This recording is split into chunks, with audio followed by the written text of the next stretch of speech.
CV of Onat. As I mentioned before, that Onat is pursuing his degree in a doctoral program in the Department of Southeast Asian Studies at the National University of Singapore under the supervision of Professor Iti Abraham. He awarded a Master of Arts also from the Department of Southeast Asian Studies NUS in 2017. He got his bachelor degree in business administration from Koç University, Istanbul, Turkey. And the rule of this webinar, all of the participants' microphone will be on mute, and I'll unmute your microphone during the Q&A session if you want to ask or give a comment directly. So Onat, I'll give you an hour to present your research, and the last 1 hour, as usual, will be a Q&A session related to the Onat presentations. And during the presentation, the participants are allowed to leave their questions or comments in the Zoom group chat by typing your institution uh, after your name, and I'll bring them up in the Q&A session. So without further ado, I'll invite Onat to share his presentation. Please, Onat.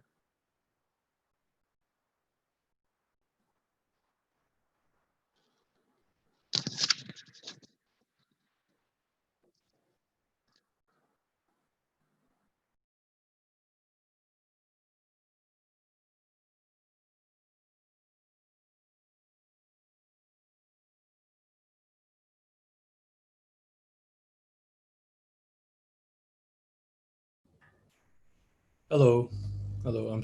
Thank you for that. Thank you for that kind introduction. I'm very excited to be here. I always follow LP. Every try to catch every lecture. As far as I understand, it's uh, one of the top, if not the top, research institute in Indonesia, which is it's an absolute honor to be able to address it. Today, I'll present a work in progress. That's usually what academics say, right? If they're not entirely sure of what they're presenting. But on the other hand, this has been my research topic for more than 3 years now. And I'm very excited to get your comments and questions on my thoughts, on my arguments in regarding to urban financial infrastructure in Indonesia. And my presentation topic today is centralization of how I call the whole context popular economies. That is actually inspired by Pak Malik, Abdul Malik Simon, who's a absolute landmark name in this area. So I'm honored to be able to share all these ideas within this whole setting, really. So without further ado, let me just um, introduce you my agenda. So before delving into infrastructure, I want to sort of share how I conceptualize it, right? So how I see infrastructure, and I actually got inspired by a recent presentation in LIPI. I always think about infrastructure all the time. I spend a lot of time thinking and reading and listening about it. And just recently, I sort of I came across a really convincing um, definition there. So I wanted to share that. And then I sort of take a step back, sort of take a trip down memory lane down to sort of colonial times, late 19th century, mid 19th century actually, even. And then sort of explain how centralization was always a phenomenon uh, in Indonesia, always not just in Indonesia, but Indonesia it was very vivid through different actors. And then we'll move on to the national times, the more fresh, the more exciting years of 1940s, 1950s, where nationalization was the driver of sort of the phenomenon of centralization of infrastructure. I always sort of refer to infrastructure when I say centralization. And then today, I feel like digitalization and corporations are the main drivers of centralizing infrastructure. And then I'll explain why that's the case. Well, that's my sort of main argument. The crux of what I'm arguing here is that sort of popular economies, as we know it, are very lucrative ground for investors. businessmen, and so on. And I sort of try my best to explain why that's the case and sort of throw in a few of my own feelings and arguments there, and sort of explain how do we get here? How did the informal economy of Indonesia become so popular of an investment setting, right? So, and I sort of argue that we live in a zero gravity um, era in a sense, in terms of markets, and I try to explain why I call it zero gravity, and then not just sort of zero interest rates or anything else. Maybe just sort of dramatized, but also I think it sort of fits um, in terms of explaining a lot of irrational things that are going on. So that's to sort of pique your interest, but to move on and sort of explain how I see infrastructure, I really love this definition by a recent one by Mr. Casper Jensen. I think he was a recent MIT in Lippy, and as I was listening to him, as I was taking notes, this definition just struck me. There's a lot of ways you can define infrastructure, but this was perhaps the best one so far I saw. He called infrastructure as composites of human and non-human agents, which always translate each other and are not necessarily fully controlled by anyone. And I think especially the last part is a beautiful way of putting it, because it almost, in a sense, implies that infrastructures are always, to at least a certain extent, inherently decentralized, inherently not fully controlled by any given person, state, corporation, or anything. There's always a sort of collective aspect in infrastructures. There's always that's what it makes, that's what makes it different from a tool, right? So when I think of a tool, I think of anything from a hammer to a smartphone to a like a refrigerator or anything, right? So it's usually used by one or two people, not unless if it's an interesting setting, like the whole neighborhood doesn't tend to use one refrigerator. The whole neighborhood doesn't tend to use one motorbike. There you can always find such examples, but usually a tool is much more individualistic. It's much more one at a time, one person at a time kind of phenomenon, and that's what I sort of, perhaps that's the reason I'm drawn to infrastructures, that sort of inherent decentralized quality of them are always fascinating, and it's always an open question. It's always an open discussion in regards to what they are. But I really wanted to put this definition before moving on to anything else. And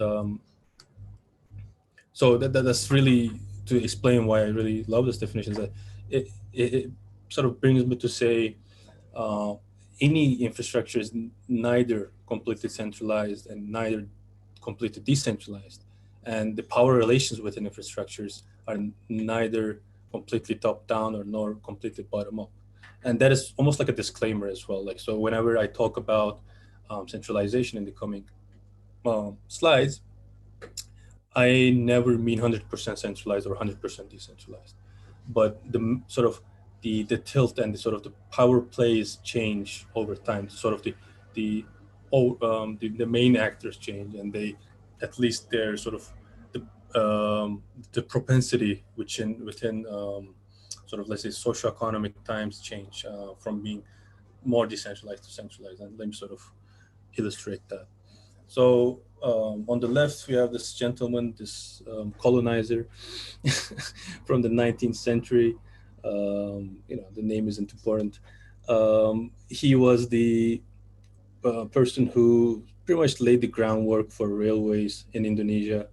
And the real reason why he was doing it was to sort of exploit the native labor, right? And then bring in the profits from plantations in Java, predominantly, but not just in Java, in other um, sort of Kalimantan and South Sumatra as well. There was railways that were built to bring the plantation gains from sort of inlands towards new nodes. So traditionally, as we all know, and I'm very sort of privileged to have an Indonesian audience here, so I don't have to sort of explain the very basics. But traditionally, especially Java, like very vividly, it has been a quite decentralized um, island. So in the sense that there was a lot of princes. Even today, the legacy is there.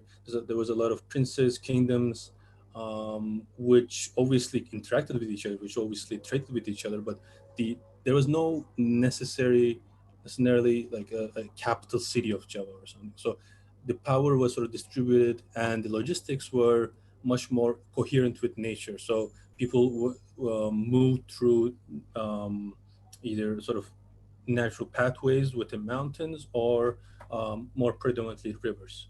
That's why you see a lot of cities in Java, not necessarily on the sea, but a lot of them like Yogyakarta, Borobudur, which were sort of more located in sort of river nexuses, right? So rivers were the ultimate logistics pathways. So when railways came, that all pretty much changed, started changing very fast, and things got centralized very fast as well. So, although a lot of those agricultural production, which has been, is the most one of the most lucrative places for agriculture throughout history, right? That's why it's very, very populated.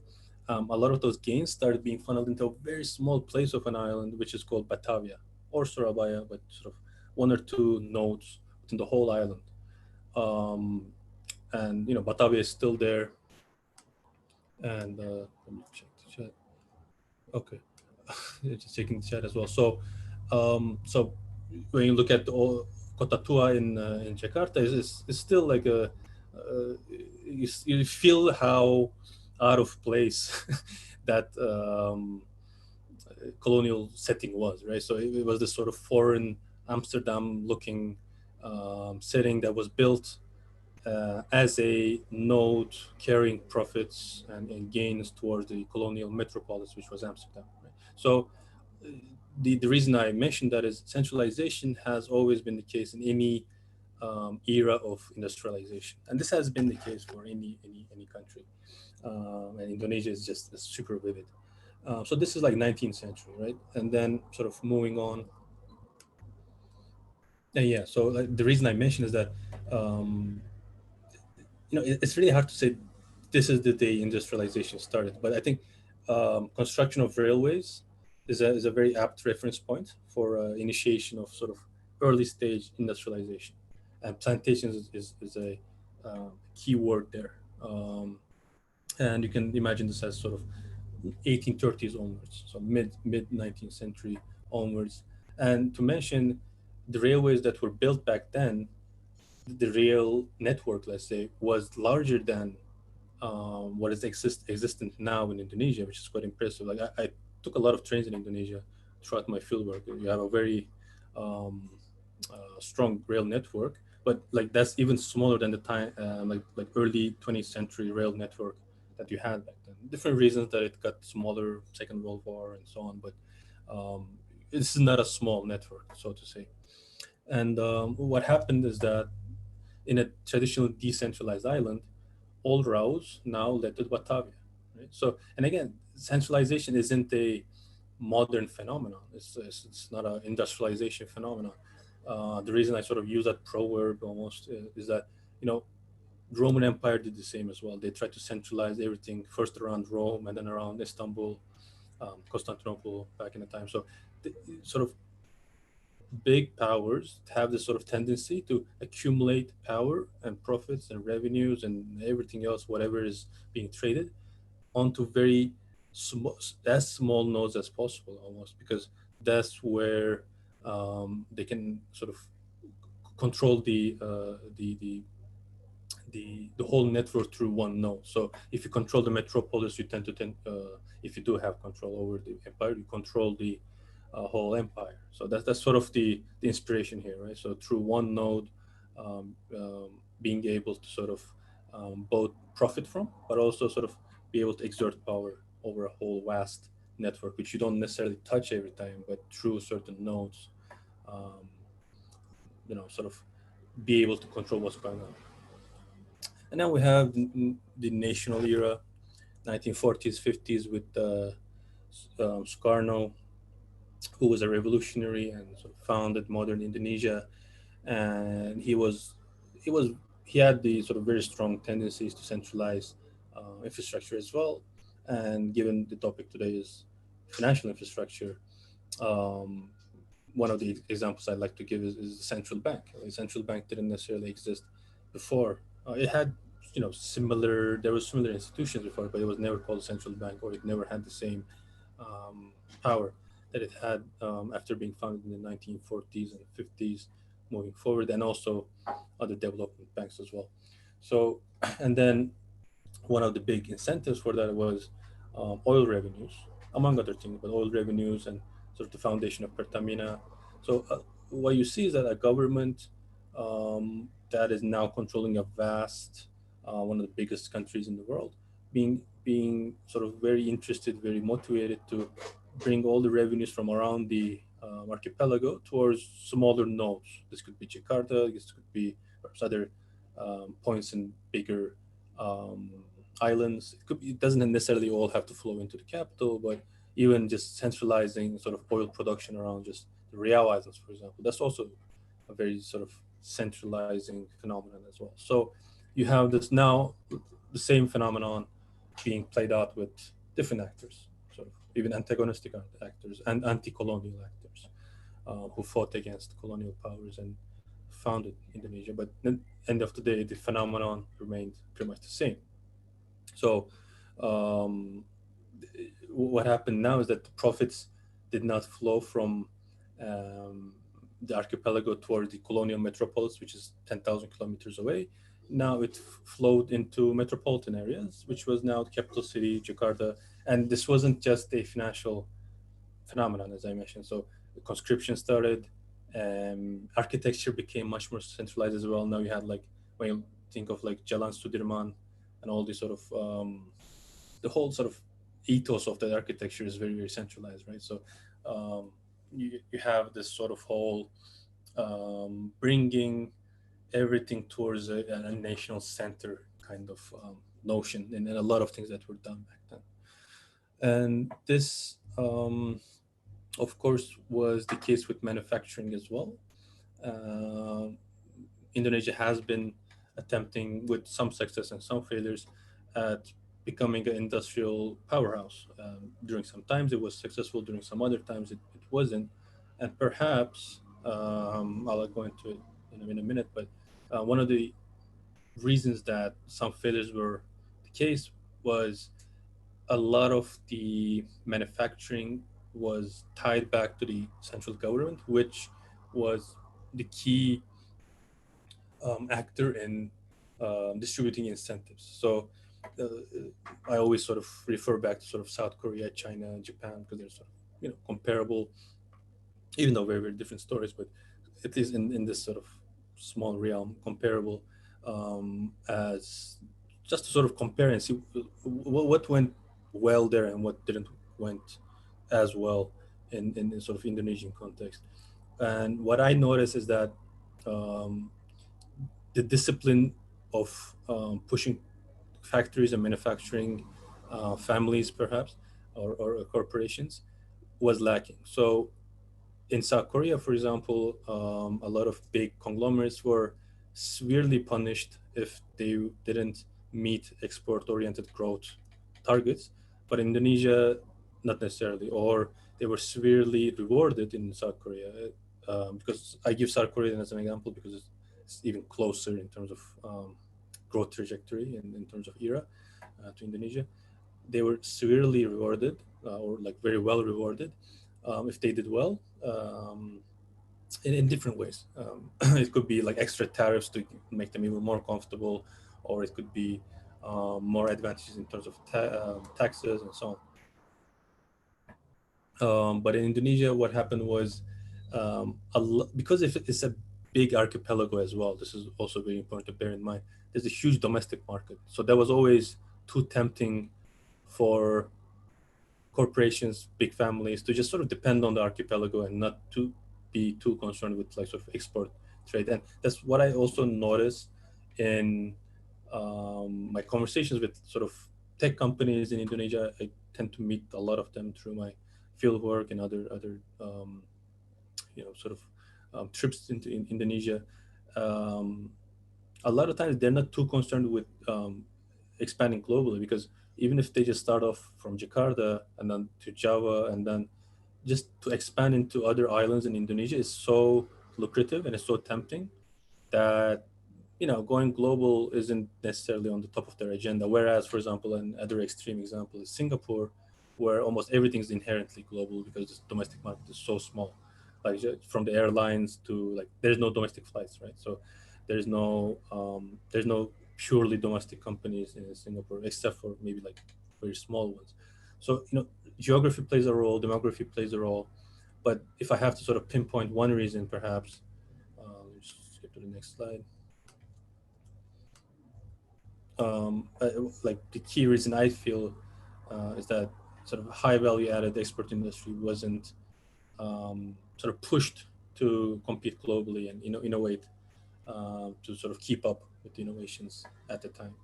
And why do I mention this, right? So I want to bring the topic to sort of crisis monétaire, which obviously is not the starting point for um, any kind of popular economy or informal economy in Indonesia, but it's a very vivid turning point. So I don't have to explain what happened in 1998, given the audience here is Indonesian, but sort of link everything I'm saying to informal economy and labor.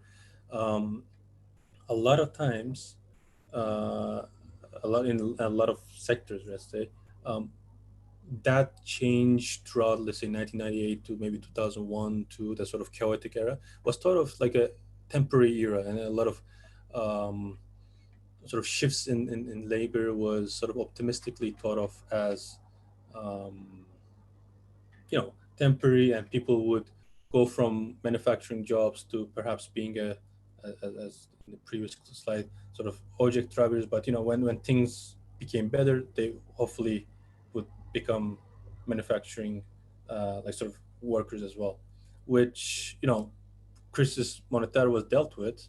It didn't last forever. It actually was dealt quite fast in comparison to many other cases. But that safety valve that kept labor force at least at a sort of a subsistence level, which was the informal street economy, absorbed all that unemployment and sort of kept it there. And it sort of this resulted in the prevalence of sort of sticky, low quality jobs, not low skilled. That's what I always try to mention. No job is low skilled. It's just low quality in the sense that there's no much ascension, like there's no professional aspirations in a informal street economy. Usually, your income could be very precarious. It's just it's low quality because of that. But the skills required are still very high skilled. It's not easy to be a object driver at all. Um, so the point I'm making here is that all that centralization attempts of manufacturing sort of blew up, to put it very like sort of dramatically and simply, and in 1998 crisis. And what happened was this sort of huge pool of unemployed people, which were sort of caught in the safety web of the informal economy, and then sort of hoping that they would get formal jobs again, but most of them didn't, right? So that sort of created the current demographics, let's say, of the informal street economy. And again, this is not the beginning of the informal economy. Informal economy, popular economies were always prevalent in Indonesia, just as anywhere else. But this was sort of a very big turning point in making it sort of really apparent, very, very vivid. And that's why I find it as an important turning point. So, well, sort of, you know, um, put everything together. A lot of blue collar factory jobs, which had unionized bargaining power and certain level of insurance, certain level of benefits, leave benefits, we gave way to very precarious street hawking, motorcycle driving jobs, which again I have to mention, these are not low skill jobs.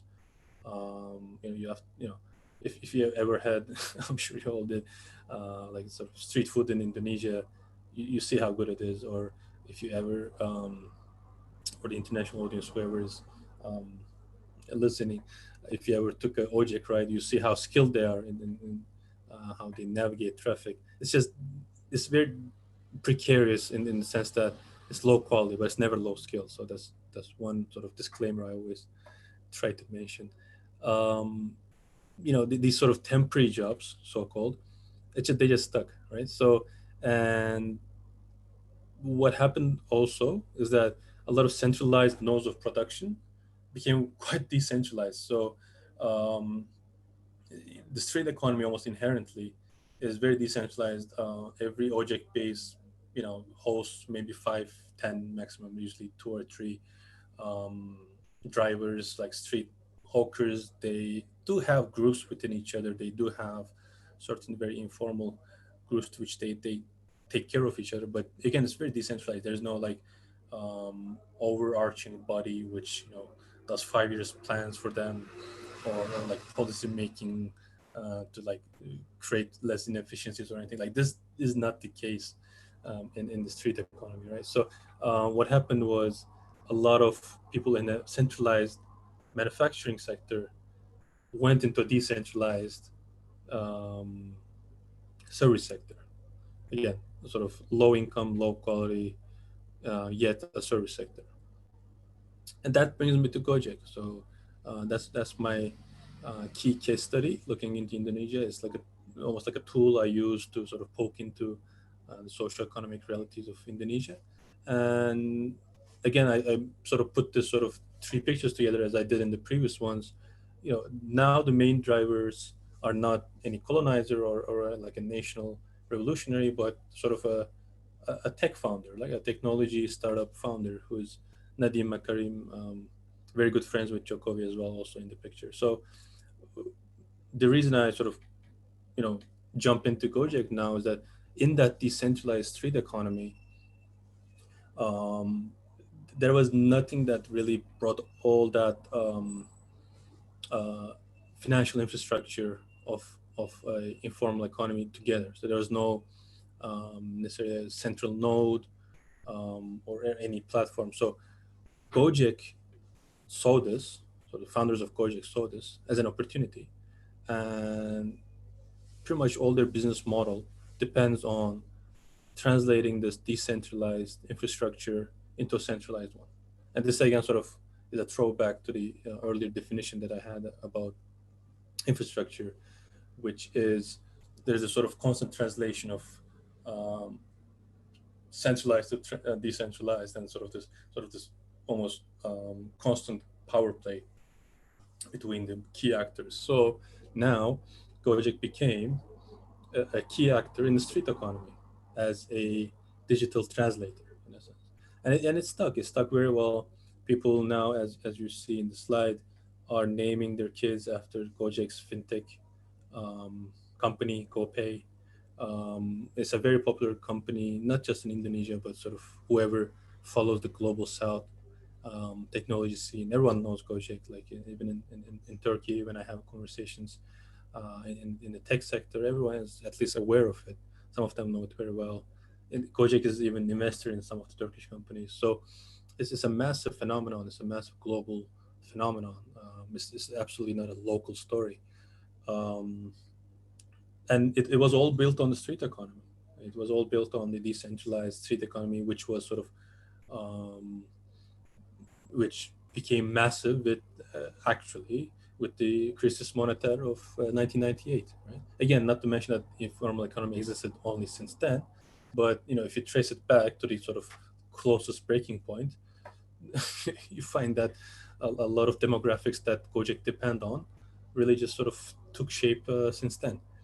So, and then we all discuss Gojek as inovasi, right? Local inovasi, and when you think about like what is innovative about Gojek is that it actually software engineered street economy, right? So um, that's where I try to sort of poke into our sort of assumptions that innovation being linked into intimately linked into engineering, be it industrial or software, and a lot other vocabulary we use in Indonesian like rekayasa, um, other sort of vocabulary we use in Indonesian is always sort of linked to engineering. So that's the exact case in Turkish as well. So whenever we say innovation, it's always like it's shiny, it's neat, it's obviously new because the word itself is um, like a derivation of new. Um, so there's this sort of tech, high tech aspect to it, right? So that's where I sort of use Gojek into sort of thinking where the real business model is in that innovation. And if you ask me, the basic business model, the fundamental business model, which actually Gojek depends on to be successful, if it um, is was actually built within people. It was like sort of this what I like to call also uh, through in our paper, which we sort of crafted with my supervisor, like a technological public. Right? So this technological public actually came up with this business model. So if you ask me, the sort of the fundamental innovation, not the real or unreal, but like the fundamental, the basic innovation was done by a very decentralized group of people, and there was no name on it. There was no one person who came up with the idea. There was no plan to put it forward and to see how it works. It was not launched on a certain day. It came together. It worked very well, and it got translated into digital. So now that Gojek is called a certain innovasi, right? That unlocks a lot of perks, and that unlocks a lot of regulatory support, unlocks a lot of investments, and I'll go into the investments in detail. That's where I really want to bring the topic to today. Actually, it's a sort of also like brainstorm all together. It unlocks all these sort of perks, and it gives you that sort of status symbol of being Wasi, and sort of you have this influence over what's the future like, and we saw Nadim Makarim being the education minister, right? So imagine the power he sort of gained through being seen as an Wasi leader, right?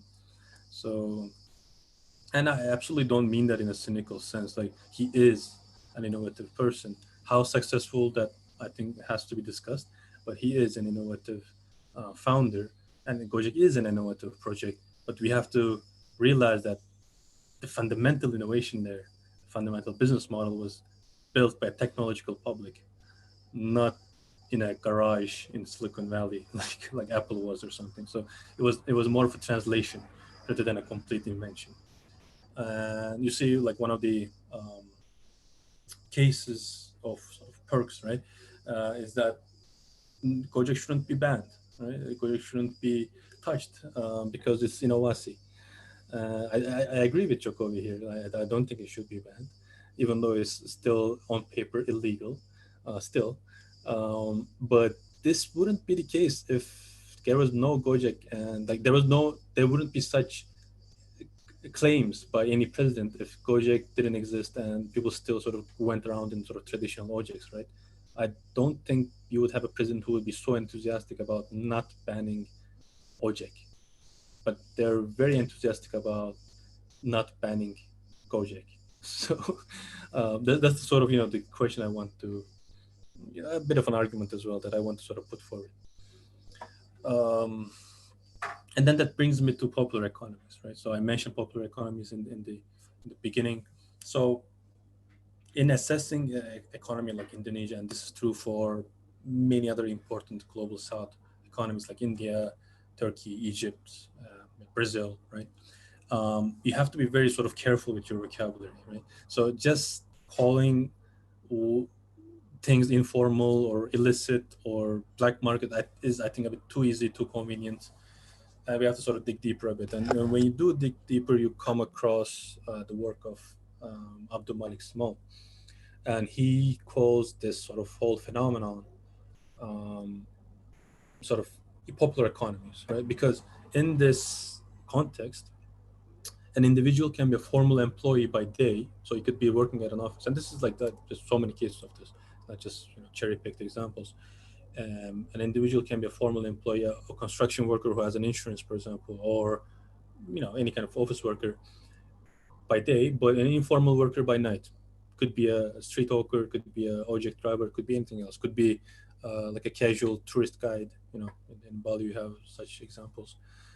Or you have technologies that are used in traceable, accountable, taxable transactions, in one setting or in one moment, but but also like clandestine, stealthy, sort of let's say illegal exchanges in another. It could be the same exact technology. So to be calling and context, calling technology, calling someone informal or formal is tricky if not wrong, because it's not accurate. Let's say I don't want to say it's wrong as in like it's not morally correct or anything. It's fine if you call it, but it's not accurate. So because rather, that's too static, and I think dynamic ways of thinking is required.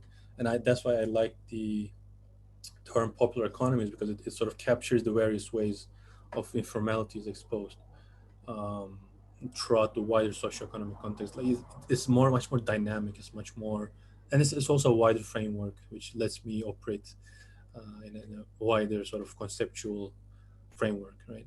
So, and popular economies, sort of paraphrasing Simone here, given their relative complexion, they operate across an array of bodies that are intimately related to each other. It's very sort of tough to dissect where informality happens and who is informal in a given context.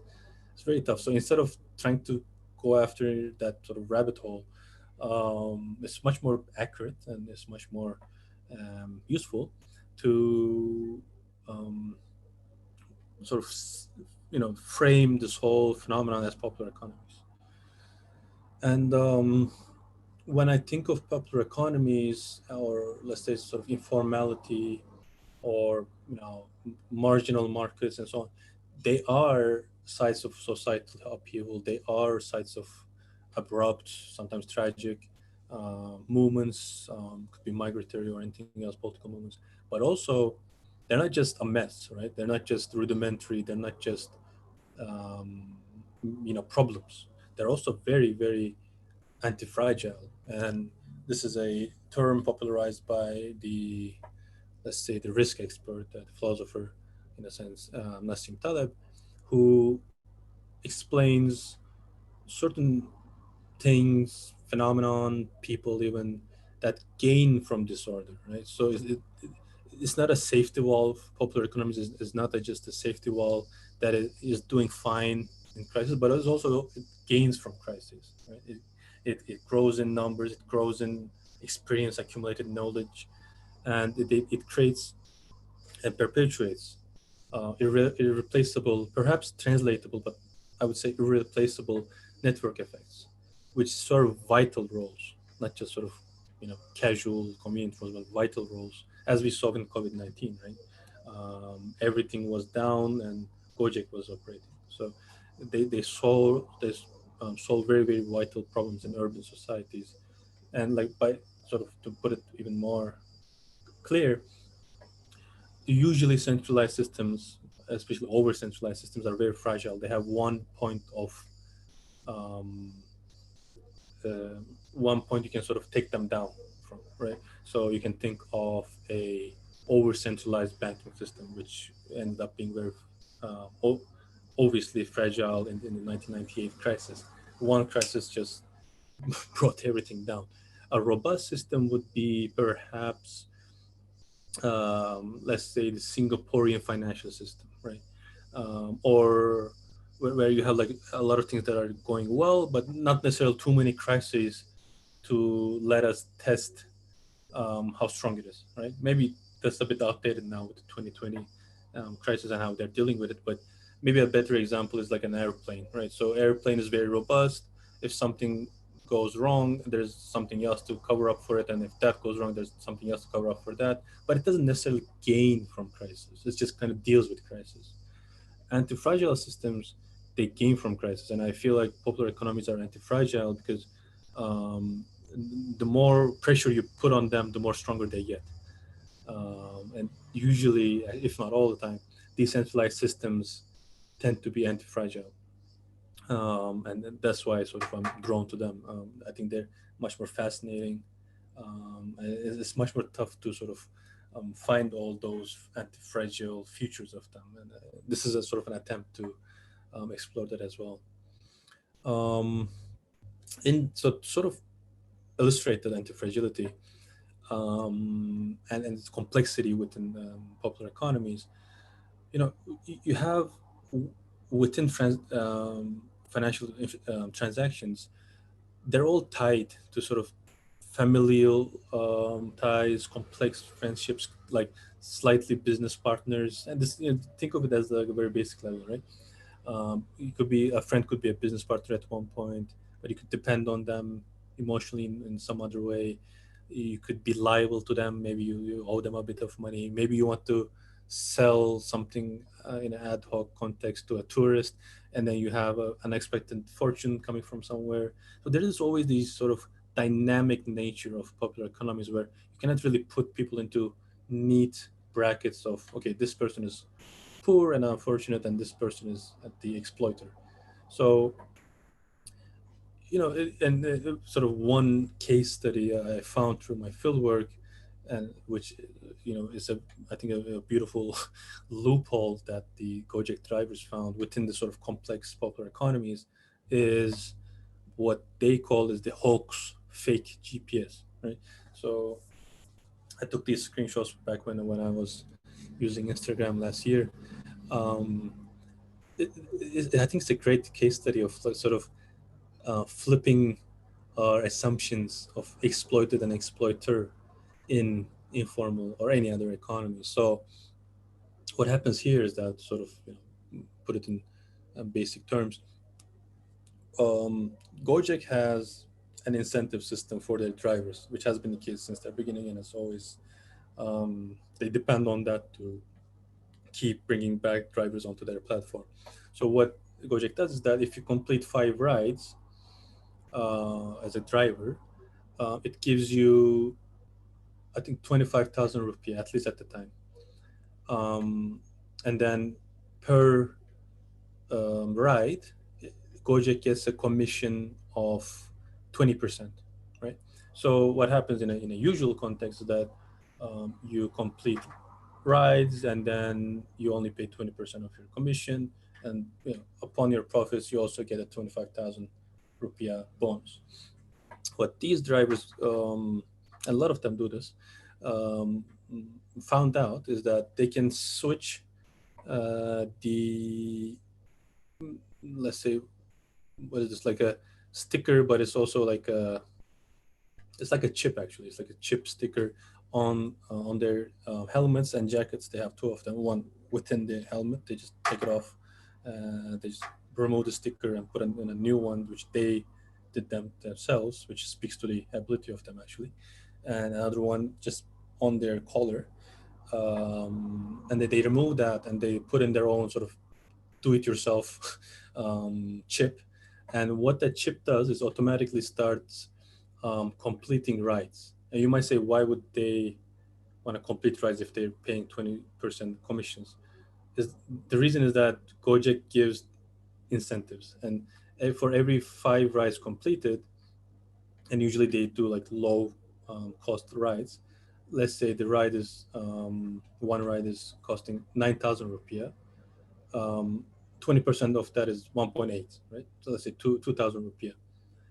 They only pay Gojek 10,000 rupiah because it's 5 rides, commission of total 10,000. But they also get 25,000 rupiah of incentives. So end of the day, through doing nothing, they earn 15,000 rupiah. So I think it's a brilliant system. So what they do is they just sit somewhere and look at their Gojek account going up. So Gojek is thinking that a lot of drivers are completing rides and they're paying them automatically, right? There's a automatic dispatcher, an impersonal algorithm, which pays these drivers 25,000 rupiah per every 5 ride completed, and Gojek only earns 10,000 for each of those sets, right? And what happens is that the drivers keep on exploiting the system quite well, and the only way Gojek is really dealing with that is, they try to ban um, drivers who they found to be doing this, but really the sort of the fundamental way they try to deal with that is that they push this idea upon them, and drivers told me this, and I also noticed it as well, so it kind of made sense when they told me about it. They push this idea of we're the pride of Indonesia, we're the innovasi of Indonesia. Please don't fraud us, right? You know, it's not ethically correct, and the drivers are actually fine with that rhetoric.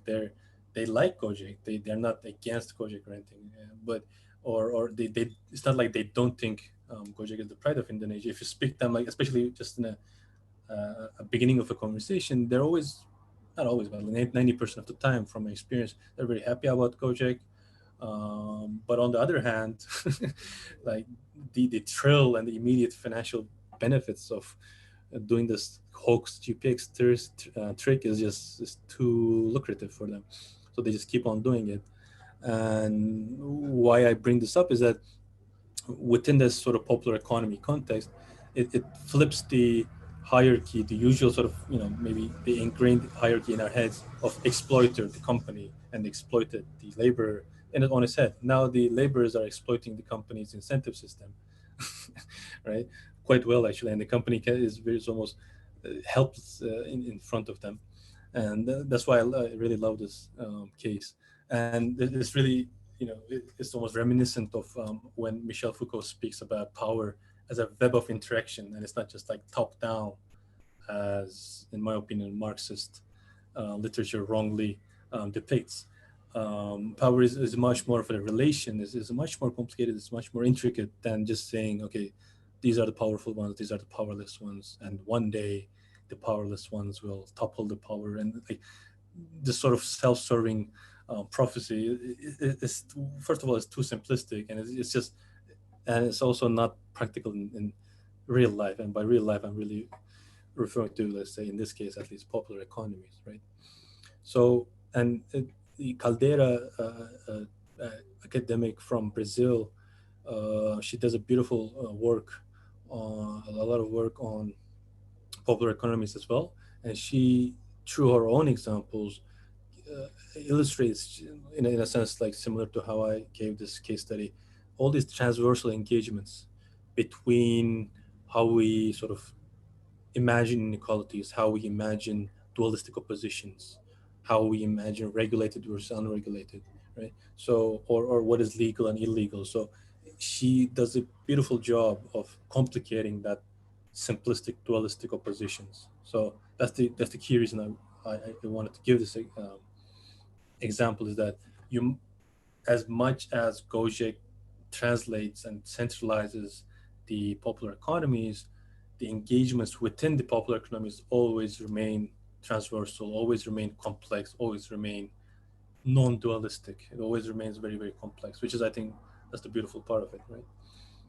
Um, and sort of refer back to Simone, such sort of organized manifestations, and these are not like individual attempts, and you might call them clandestine or, you know, illegal, but, you know, these are sort of, they expose the reality of financial infrastructures, especially urban financial infrastructures, in what is called the base of the pyramid.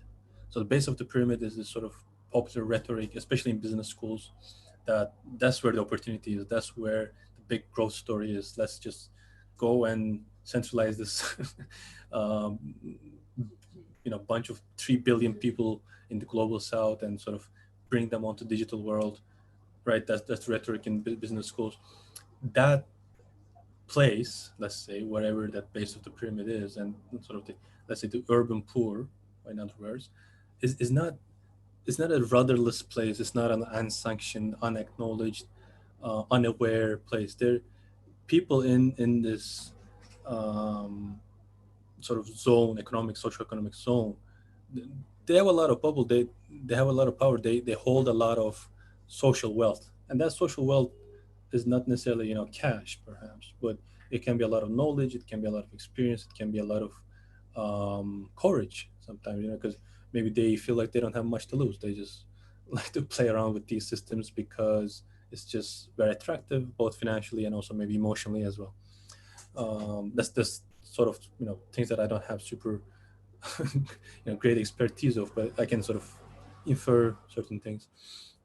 So, you know, speaking of social wealth, where does this wealth of the corporations come from, right? I mean, how are they able to give so much incentives, even even to the point of losing a lot of money, sometimes like 100% margins, to their 2 million plus drivers and then like 150 million plus users. Because Gojek, Grab, whatever sharing economy model is always dependent, it's always built around giving incentives to their users, be it drivers or sort of everyday passengers.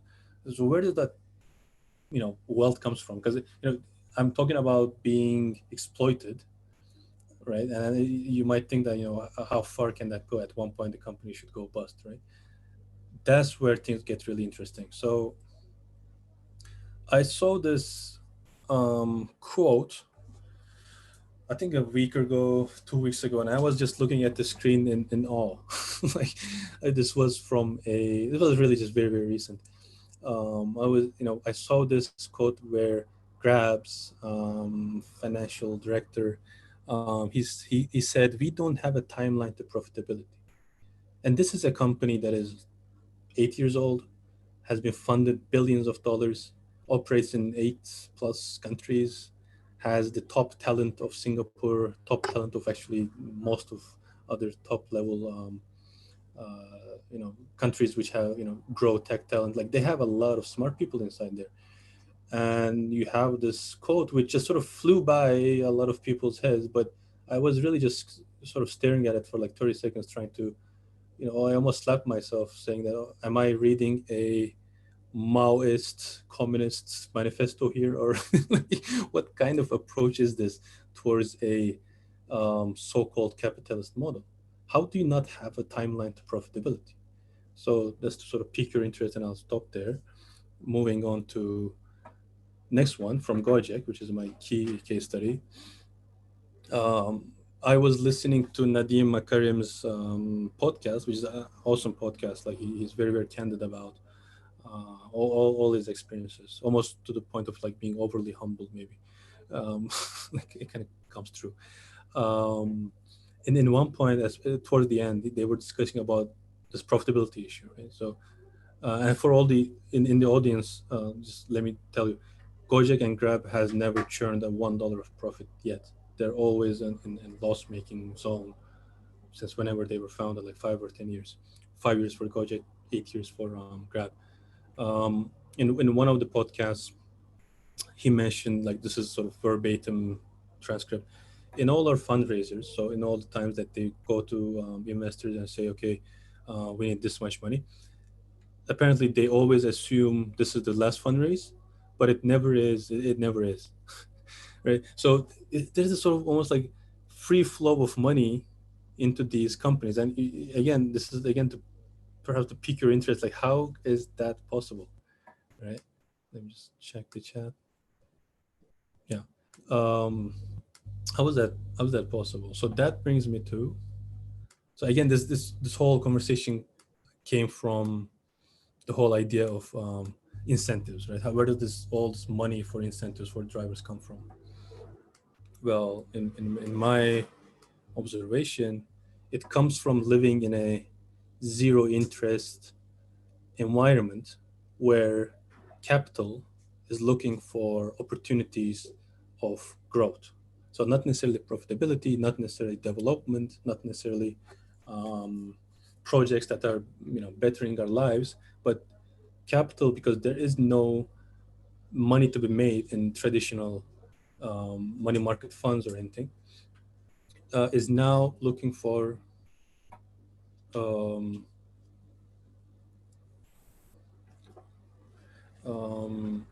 certain points of sort of like scarce assets, which can be gold, which can be cryptocurrencies like Bitcoin, which can be Nasdaq, or which can be um, startups, which operate in the base of the pyramid um, sort of zone of growth. So the reason I put this sort of interest rate going down, like sort of defaulting into negative zone, is that we're now living in what I call, and this is like global phenomenon. It's not a Western or Eastern phenomenon. The goal is to sort of make sort of create certain business models which take advantage of the demographic realities in in the global south, which was popularized in business schools all throughout the sort of the 2000s. And a lot of the sort of thought leaders in this process was the late Prahalad, or like Stuart Hart, who are popular in this area. And sort of this businesses in base of the pyramid was taught all across business schools over the years. And the founders of Grab and Gojek were getting these classes in their Harvard master's years. So when they saw this opportunity, they were like, "Huh, I'm from Malaysia. I'm from Indonesia. If I go back and sort of take advantage of the socioeconomic realities back home, um, there's big opportunities in these emerging markets." And remember, emerging markets were not as unfashionable as they were now. And in the 2000s, emerging markets were the growth zone, right? They were marketed as sort of the where there's big gains to be made, as opposed to sort of saturated markets in the West kind of thing. So that's why that's the sort of context where I call living in zero gravity, because throughout modern, or at least 20th century, or like modern history, there was no point in time that we had zero or negative interest rates globally. Now we have no money to be made through traditional means. So capital, which is in the next slides I'll show, is getting higher and higher in terms of number, is looking for places to find gains through more risk taking. So what happens is that in this sort of zero gravity, sort of market wise zero gravity environment, is you fund certain companies just for being fast growth stories. So one of them is Uber, which went public and has been met with the realities of price discovery. And their stock has been going lower and lower ever since they went public a year ago. Is so the reason they were funded is that they were growing fast, not and they the more where they were growing fast, the more loss they were making, but the more investors they were attracting. And hence, those investment money was going into, in the third photo here, into cashbacks, incentives, all these sort of perks for drivers and users, which they pretty much exploit to a certain extent, sometimes to a very strong extent. So in this zero gravity environment, a money like 250 million Um, is not uh, much. Sorry to Yeah, cut you off. You have like 8 minutes left yeah, to that's fine. I'm finish just your wrapping up. presentation. Yeah. Yep. So in this sort of environment, an investment in the size of 250 million dollars becomes an offer you can't refuse from the investors, which literally happened with Grab, for example. Um, First of all, Grab was founded on sort of family wealth, right? The founders of Grab were like the founder of Grab, Anthony Tan, was a son of a very wealthy family in Malaysia. So he had a lot of good sort of seed investment from that. And then, so he was able to sort of provide a huge discounts for their early drivers. I remember talking to taxi drivers in Singapore who made $2,000, $3,000 just by joining Grab and doing like 5 rides, 10 rides. So there was a lot of money to be dispersed coming from investors such as the infamous SoftBank chairman Masayoshi Son, which claimed saying like claimed to be saying, if you don't take his money, it's not good for you. Like if you don't get investments, he will pretty much sort of lobby or whatever he does against your sort of business growth, right? So it is almost this sort of flow into emerging markets, emerging business models, almost by force of massive amounts of capital, right? And Masayoshi Son is this gentleman on the right, who's best friends with Donald Trump as well. So there's a lot of rich people giving other rich people money happening on the top, where and it trickles down as incentives towards popular economies. And to sort of put everything in context, the amount of funding Gojek so far has received is 4.8 billion. dollars. And to put that in perspective, the total FDI into Indonesia is $25 billion. So it's a lot of money in anywhere in the world, right? In any within any comparison, and all that money really, at least a huge chunk of it, is is coming from the sort of zero interest, high stimulus environment where the velocity of money, which is a fancy way of saying how many times money changes hands, um, is getting lower and lower, while a lot of money is being printed and given to a very small group of people. And that small group of people is looking at opportunities of investment, be it emerging market startups, be it again cryptocurrencies, gold, stock markets, and whatever. So it never really trickles down to like development projects or anything. Um, so what happens is that there's a lot of money hoarding happening and sort of being thrown at risky projects which doesn't necessarily have to be profitable. And so this is to sort of put everything together, right? So a lot of money being printed, money isn't changing hands, so economy isn't really being stimulated, and that money is sort of stuck within certain nodes of growth, which don't need to be profitable anymore because there's this sort of free money flowing into them anyway. And has been a historical case, right? So it's not just a modern history kind of thing. We had this sort of money printing at the point of um, low economic activity all throughout history. One of the most dramatic ones is the sort of the fall of the Roman Empire, where they inflated the silver coins, putting less and less silver into them. And that's the same case with the United States dollar or any other currency in the world, where there's so much of it now that the value of $1 is just getting much and much less.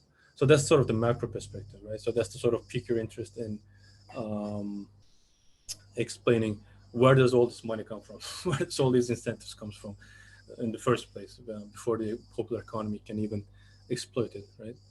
So to finish off, and that's sort of like a bit of a rant, right? So about the current state of things, and the future in terms of markets and economics and sort of inequality of wealth is probably very messy. But I'm just hoping, and sort of open to arguments and questions about this. I'm hoping it might actually sort of maybe implode on itself and become much more decentralized. I'm happy to discuss how, but that's what I have in mind in explaining my current work in progress in the popular economies of Indonesia.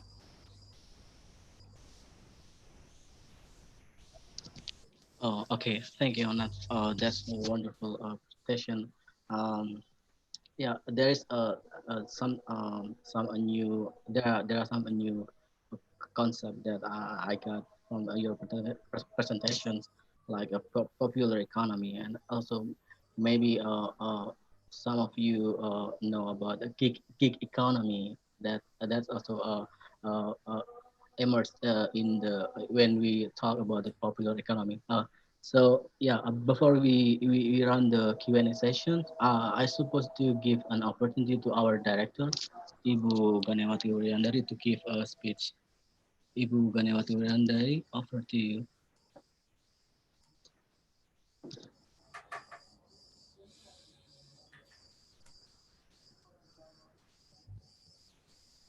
Ibu.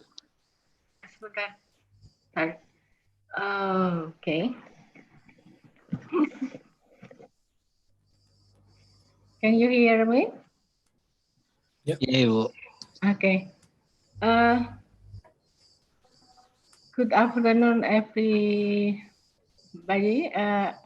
Welcome to this webinar session at our center. And thank you so much for your presentation. I really enjoy, even though frankly speaking, it is very hard for me to get your idea because your subject is totally far from my academic interest. But I try to understand what you are trying to share in this discussion, and it seems to me that it's quite the topic is something that we in Indonesia it's quite rarely discussed. So I think you have different kind of the perspective that it is really enriched in understanding about how the development of infrastructure in Indonesia. It used to be we have the mainstream and perspective in how infrastructure developed in Indonesia by economic perspective from one perspective, but from you, I learned that it's more than complicated. You direct from local and global and how it become the nexus of economic and social and something like that. So I really enjoy it. Honor, thank you very much for your presentation. And hopefully that the discussion will be not benefit for me itself because I learned a lot, but also from our colleagues in our center who are trying to build the STS under the coordinator of Fajar. So I really enjoy from your your presentation this evening. Thank you. Thanks so much. I'm honored to be able to present it. Thank you, Ibu. So, yeah, now is the time for Q&A sessions. I see that, oh, Papa Jar have questions. So, yeah, Papa Jar, I give an answer to you to ask your question, please. Okay. Thank you so much, Onat. That was really very interesting and uh, kind of entertaining talk. And then I think I see a lot of things going on. And but I have only one question. It's not actually. It's kind of try to get some more clarification from you. So as far as I understand, when we are talking about Gojek, it's actually something that is not coming out of the blue. It's Yeah. something that it comes from some kind of a practices that was already available there. You are familiar with the term opal, ojek pangkalan. So those Yep. kind of things. Um, so I'm really interested in the kind of conceptual and also the social take on it. That if I remember Casper Brun Jensen's talk a few weeks ago, and he mentioned that actually infrastructure is always built from something that was already there. So Yeah. it's not something that is just imposed from above, nor it is entirely coming from below, but it is something in between. But it's always already there. But when you're talking about the term of innovasi, the common understanding of innovasi, it's always something new. You know, this is the Sure. common understanding, and mostly the technocratic understanding of innovasi is something that is new. So I just kind of wondering what is your positions in these things, and when we're talking Hmm. about innovasi, do you think that innovasi is something that is uh, not similar but a kind of identical with the terms of popular economies? Mm. So this is kind of a I still try to to to understand more on your take of innovation. Do you go with the belief Hmm. or the discourse that the technocracy always says that innovation is something new, or do you have any other take on that concept So of and yeah, terms? that's absolutely like a fantastic line of conversation. I was sort of looking forward to hear. Um, that's the kind of things I'm grappling with day in day out, really. But sort of put some points clear. Innovation, by definition, inherently is something new. And to put it even more sort of in sort of clear definitions, is something new that is commercialized. So you might come up with some weird tool which no one uses. That's not innovative. It's only innovative if like a relatively wide contingent of people pay for it and use for it. So use it. So popular economies, I feel, are breeding grounds for innovative systems, innovative tools, innovative infrastructure, and then those are sort of um, let's say found out, right? They're sort of explored and also over time exploited perhaps by either corporations, governments, and so on. So what happens is that the fundamental business models are founded, tested, and polished within popular economies. And a good example is OJEC, right? So it was that business model was founded, it was tested, and it worked. People paid for OJEC rights, and then it became more and more efficient through bases, and then those bases had groups within each other. So the fundamental business model was built within a technological public, and then it was translated onto digital, which is also innovative. This is not a like, because toward the end I was, maybe I sounded a bit cynical, but I was trying to be more critical about what is Gojek doing, in the sense that let's not forget the fundamental business model is not theirs. It's not someone's. I cannot pinpoint any Pak or Ibu who founded this business model, but it's a technological public who came up with it. Because I think of it this way, it didn't come up everywhere. There is no ojek riding in Nigeria. There's no ojek riding in Brazil. There's no ojek riding in Istanbul, which like Lagos, Sao Paulo, Jakarta, if you put them next to each other, like physical infrastructure, the traffic gridlock, the amount of unemployment, it's all the same, pretty much. Like so, it doesn't just happen out of nowhere. There's no deterministic flow of history there. It's someone was very smart about using motorcycles, and then that model got more and more adopted within a technological public. And then in Harvard, a rich family's son saw this opportunity, right, and then made the most of it, right. So and then kudos to him.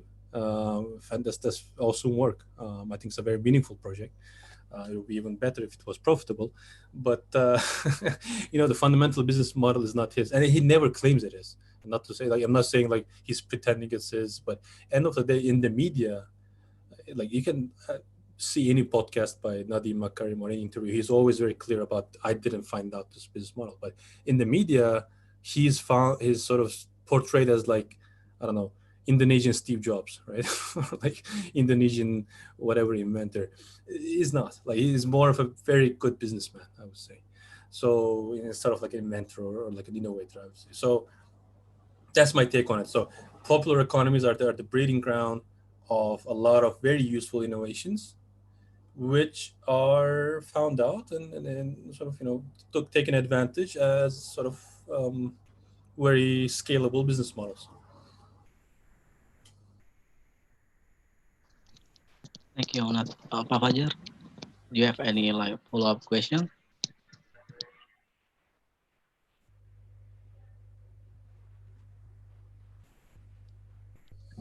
Yeah, I think I got the point, and then I have actually one other question, but I will give it to others, and then I will ask the question later on when when there is time remaining for that. Okay. Silakan, Angga. Yeah. Um.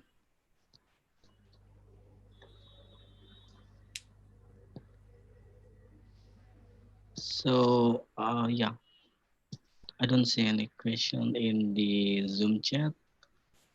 But if you want to deliver your questions verbally, you can use the raise hand um, icon in your Zoom chat. Okay, I give the second chance to you, Pak Fajar, please. Okay, so since there are no other people who like to ask, I have a second question to you. Something that is really a bit different.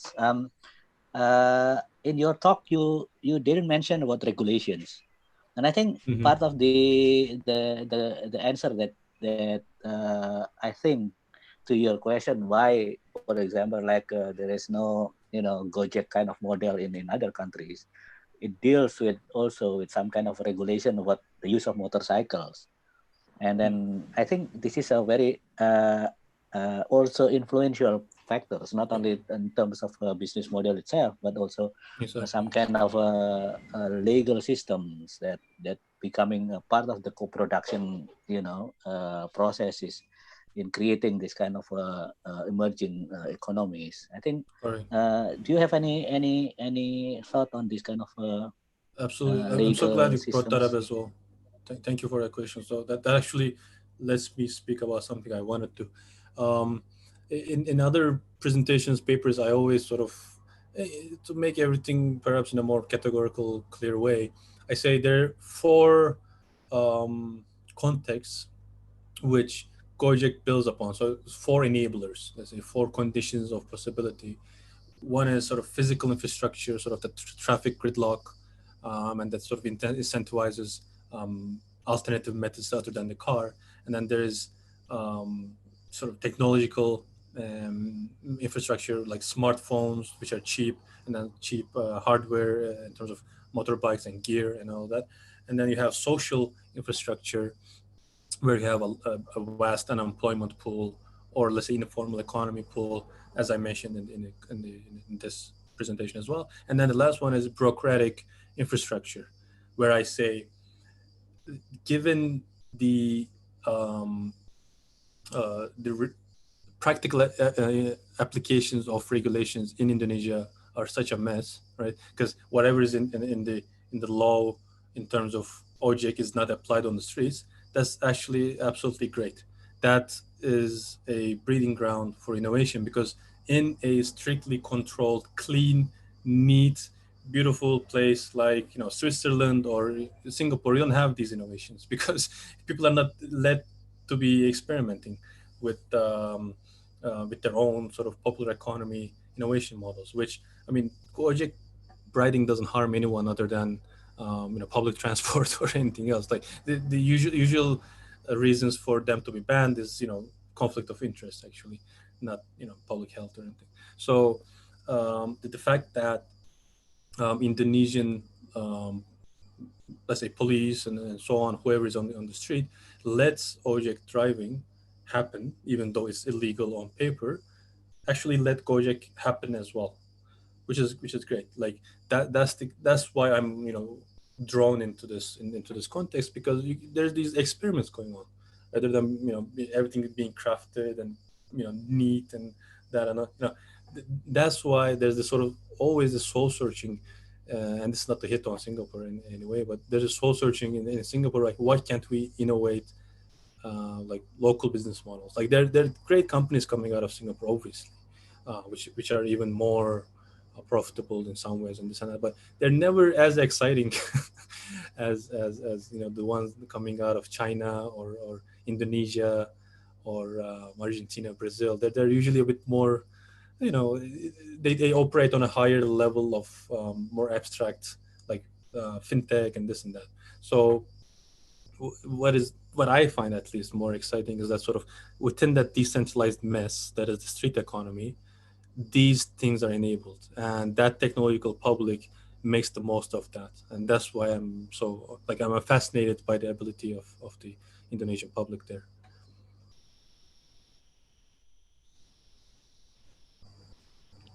Thank you, Anat. And I invite Ibu Utami for asking your question. Please, Ibu. Hello, can you hear me? Yeah. Good. Hello, Yeah. good. Actually, I just want to ask to moderator, Mr. Angga, Hmm? Oh, about relation between the title of this seminar, like or webinar, with the presentation did by Onat. Like, I don't really see the correlation between the title and the topic given by Onat. Like, uh, Onat talk a lot about the Gojek thing or about the development of infrastructure in the past, but how to finance the infrastructure at the current moment is how to do that using the, like you said, the fundraising thing. Because I work in the Ministry of Public Works and Housing, which was responsible for building infrastructure in Indonesia, and I saw that that's really impossible for us to implement the idea of fundraising from like private sectors to build infrastructure in Indonesia. We are saying not only about transportation, but infrastructure in general is also about building the road or bridge or something big here. Uh, please enlighten me about, in your perspective, how to like finance, how to implement this idea of fundraising in building the infrastructure in Indonesia, like from the government's perspective. Do you have any idea how to do that? That's the question. Thank you. Thank you, Ibu. Shall I Y- perhaps answer? Yeah, you can answer it. So yeah, the reason I titled the like in the poster is called urban financial infrastructure, and then like in sort of the more recent presentation I call it centralizing popular economies, is that Gojek is urban financial infrastructure. So through its fintech capabilities, financial technology capabilities, it handles billions of dollars of transactions, and it owns the biggest POS company solutions in Indonesia, and it serves millions of people every day. Hence, it is an infrastructure that is um, centralized as opposed to sort of the usual decentralized popular economies. So, and to relate that to the fundraising issue, um, Gojek is able to be funded so well, billions of dollars, because it rides on that growth story of emerging economy startups. And that's the reason I sort of, in the last 5-10 minutes of my presentation, I sort of attempted to explain how where all those crazy incentives come from. So when you go in any mall in Indonesia, you'll see cashback 20%, cashback 50%.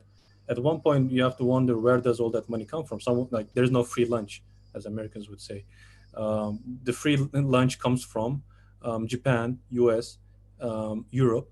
Those investors which fund all these high growth story, unprofitable startups, because the next investor is gonna pretty much bail them out. So it's a weird system, which I can elaborate if you like. But what happens is that because it's the private sector and because it's at least in theory, a capitalist model, there's a lot of profit to be made there. So, and the profit is actually made by the investors and not the company itself, because it's a growth story. Whoever comes in earlier can sell their shares to the next one.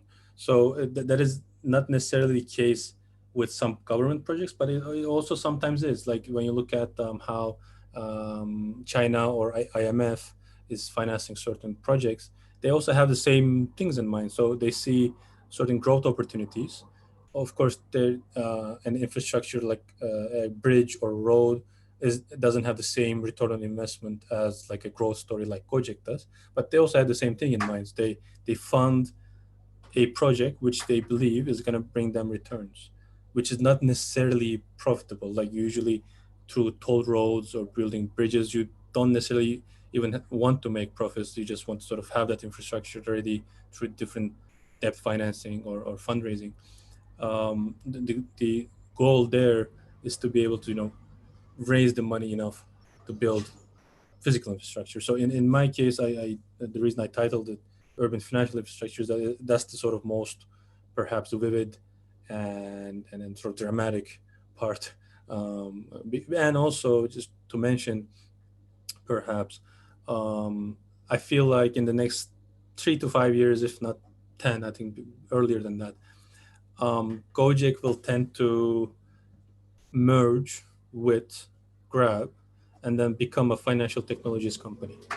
That's my prediction for the next 5 years, because being operational on the streets, like being physically present on the streets as as a motorbike hailing company, is very costly, and that will also be enabled through again another round of investments in an environment where there is like zero gravity, like there's zero interest rates to keep any valuation at a rational perspective. and it really rides on this again, this sort of emerging startup story, and that's the story that Gojek has been selling for the last 10 years to its investors. Hence, the $5 billion that has been flowed into it. Okay, thank you, Onat. Thank you also for Ibu Tami, and I invite Ibu Tungjulan for asking her question.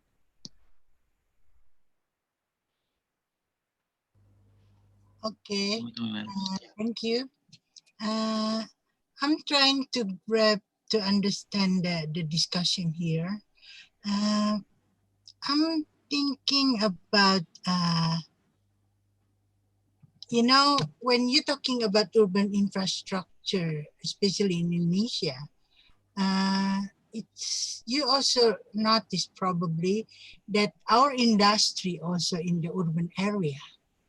So now when you're talking about what has emerged about Gojek and everything is related to our society that's been criticized about the habit of consumerism.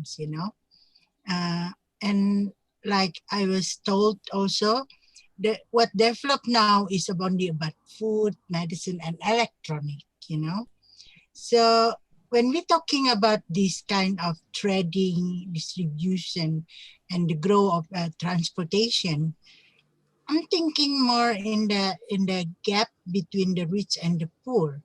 Uh, what will happen according to your prediction about the gap between our industry that now being filled by imported good rather than being produced inside, especially because we get a problem about some of the material to produce local industry.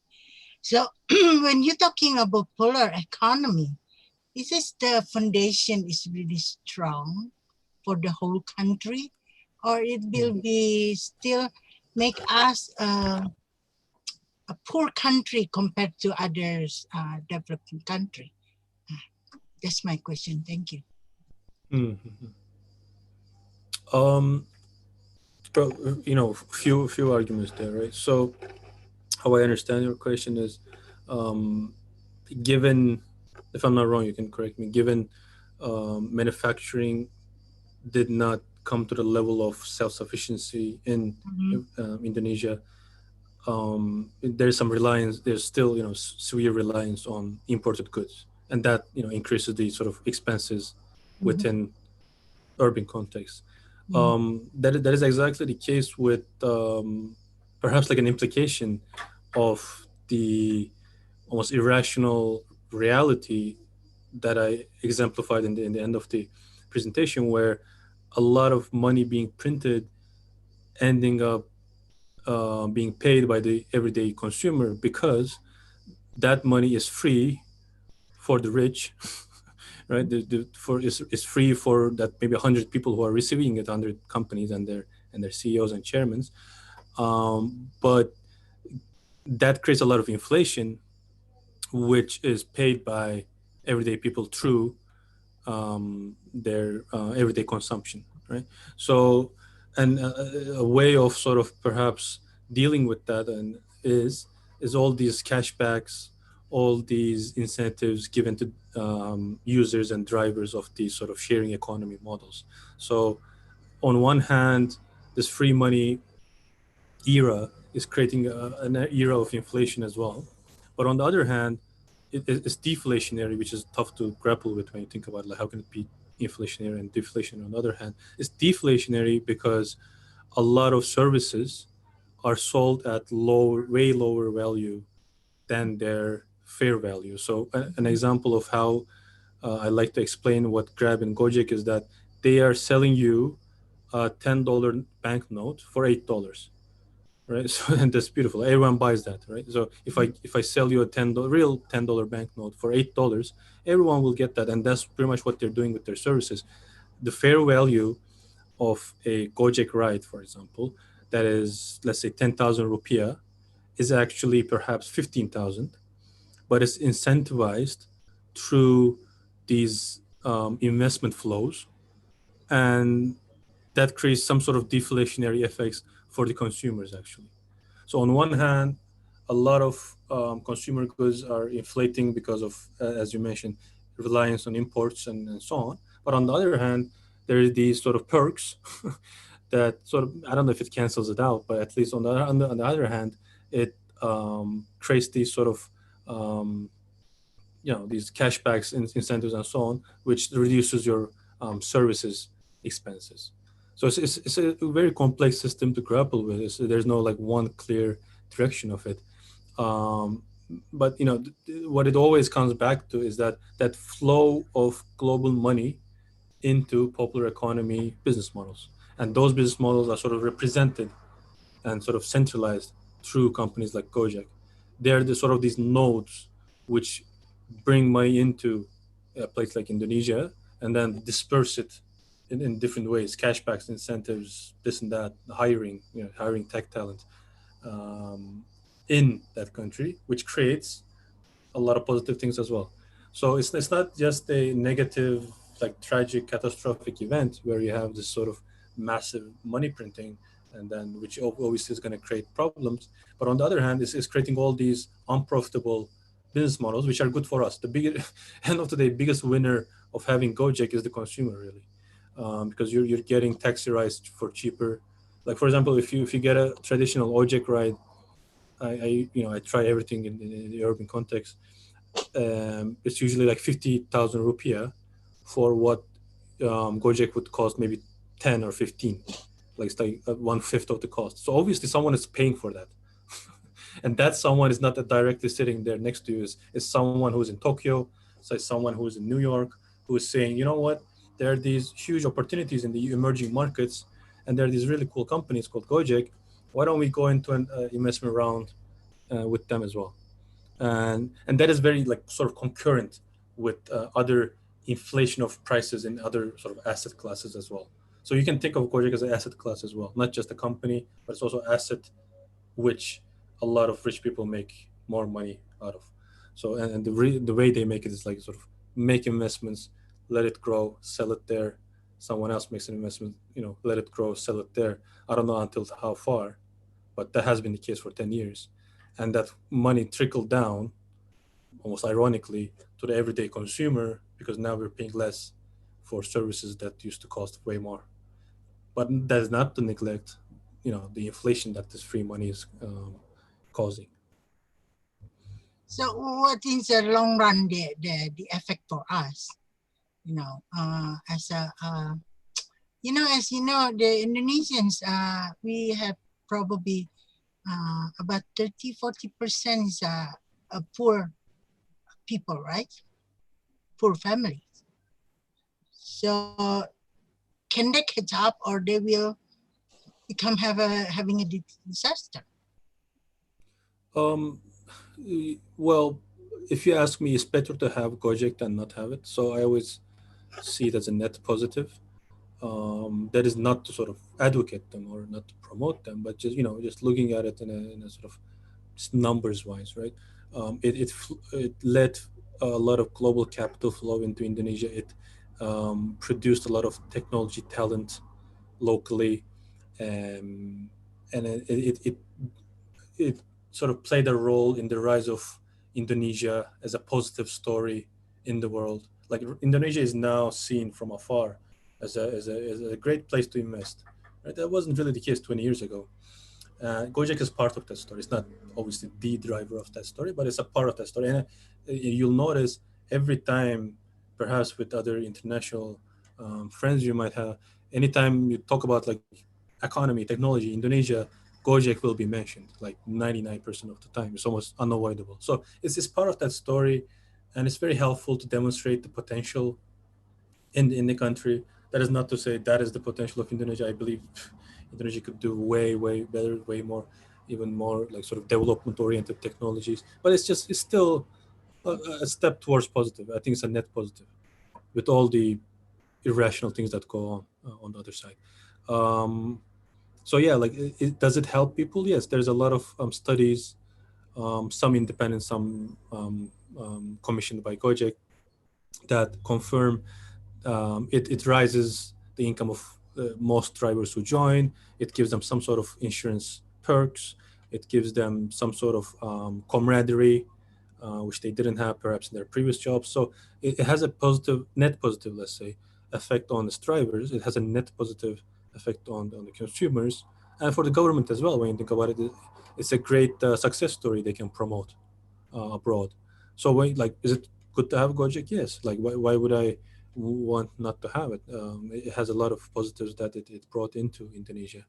But is it enough? Is it the ultimate innovation that Indonesian people can come up with? Probably not.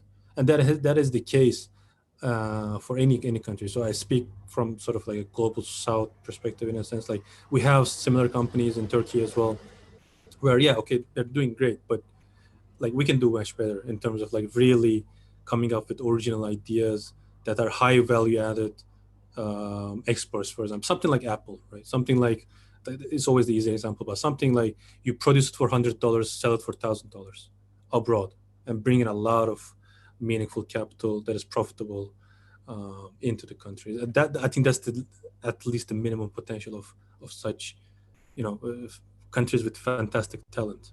Now, Gojek is one way of doing that, but I don't think it's the perfect way of doing that, because one, it's not profitable, which is problematic, especially in the long run. And second, it's not the most original idea, right? I mean, the fundamental business model was built, again, as I mentioned, by a technological public. Gojek is riding on that narrative, riding on that founding. So, yeah, so I'm sort of, a bit brainstorming here as well, but those are my sort of main avenues of thought. Okay. Okay, thank you. Thank you, Anand. Thank you, Ibu too. And I also have Mas Galuh. I invite you, Mas Galuh, please.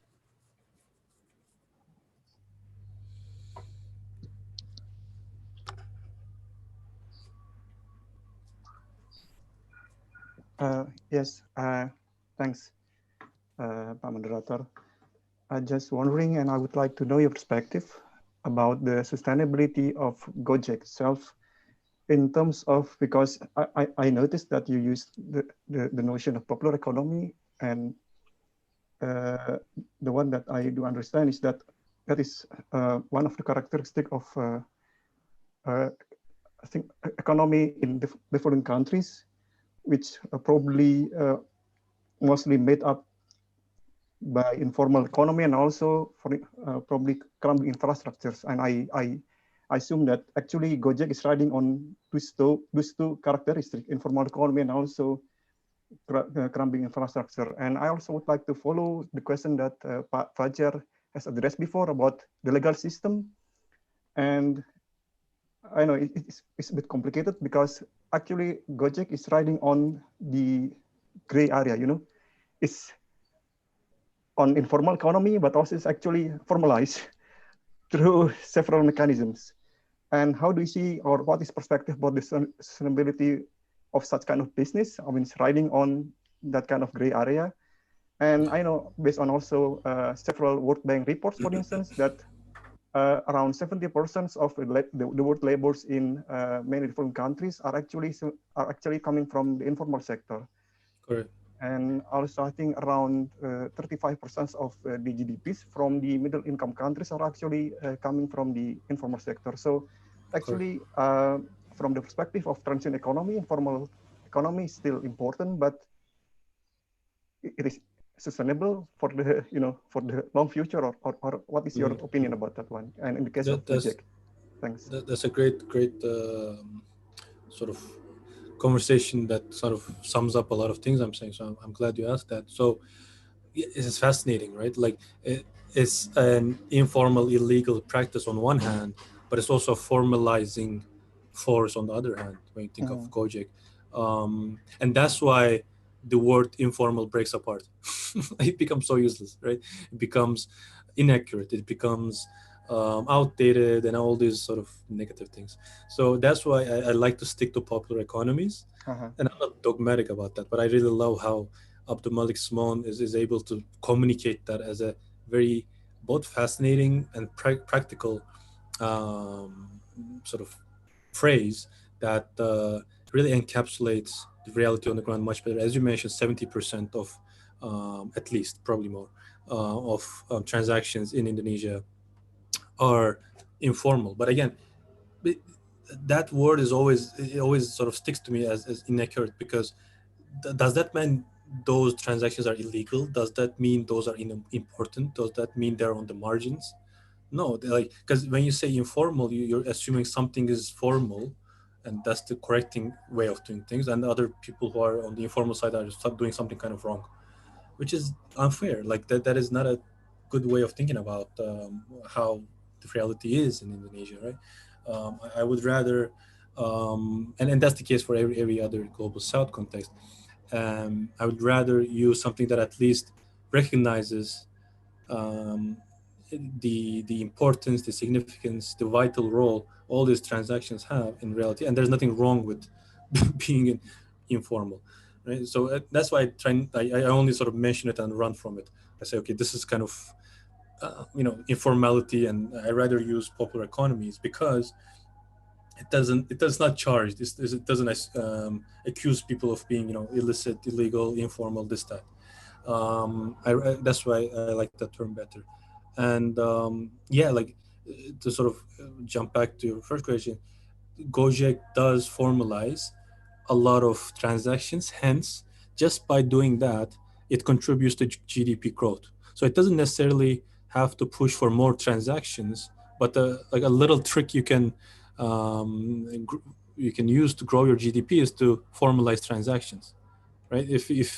If you put transactions into a traceable platform, that will show more activity in an economy, which will grow your GDP. And what a coincidence is that a lot of emerging markets go from $3,000 per capita level to $10,000 per capita level, which very recently, like Turkey went through that, Bulgaria, Romania, some other perhaps Asian countries, they go from that level 3,000 to 10,000 very quick, because all that is being done for the most part is actually putting transactions into traceable platforms, right? So so that's the thing with the economy. It's all that transactions that are being traced. So how I like to think about money is that it's like a universe, and there's like three galaxies. So wealth is one galaxy, and that wealth is not just rich people, like social wealth, and then there's markets, and then there's the economy. So that once you trace that social wealth, that actually shows as if there's more transactions in the economy, even though there isn't necessarily more physical transactions. The more you can trace them, you can say, okay, this much growth has been attained.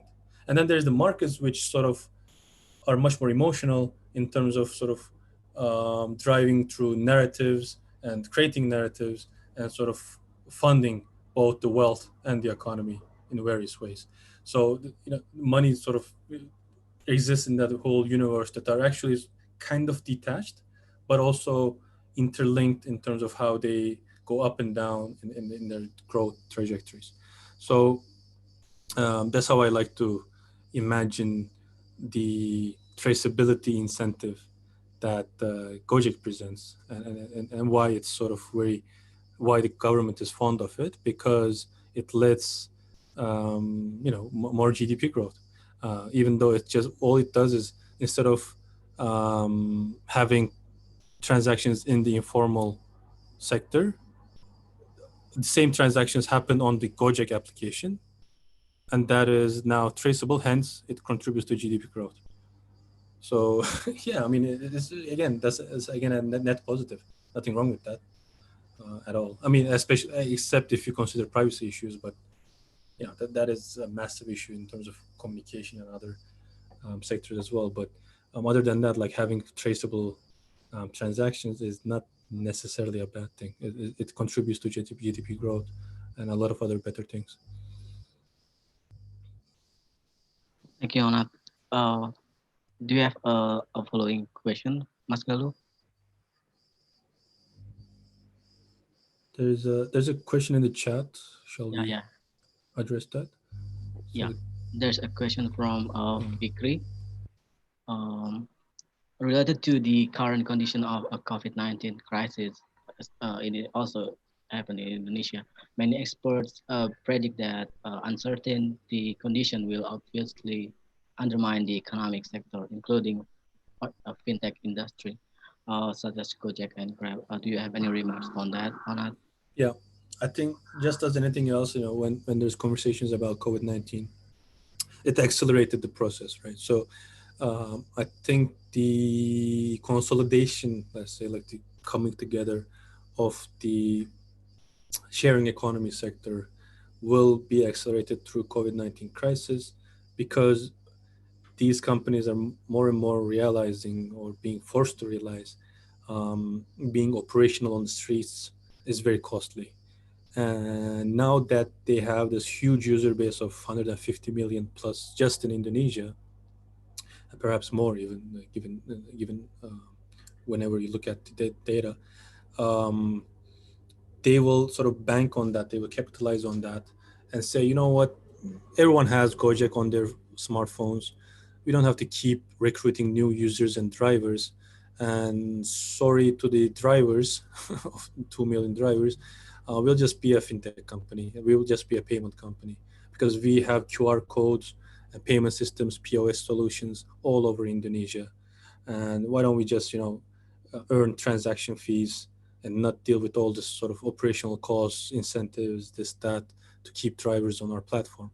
So, in my opinion, if this was going to happen in 10 years, it might be reduced to 3 or 5 years. So, my sort of one of like, I don't want to say this is going to happen, but like a likely case scenario is that Grab and Gojek might just merge, maybe just in Indonesia, not necessarily in Southeast Asia, but just in Indonesia, and then just become a financial technologies company. Maybe just be called Grab or be just called Gojek or something else, and then sort of capitalize on that 150 million users and like that whole massive recognizability. There's no Indonesian who doesn't know Gojek and probably very few who doesn't use it. So if you ask me, given my like background as business, like if they ask me like what should we do, I would say, you know what, you've done great so far. Somehow you brought it this far, but I wouldn't push my luck too far in terms of trying to keep drivers on your platform. Trying to find a way of like tapering down your operations on the street, which is unfortunate. I think that's it's just gonna make the company a bit boring, because it's not gonna exist on the streets.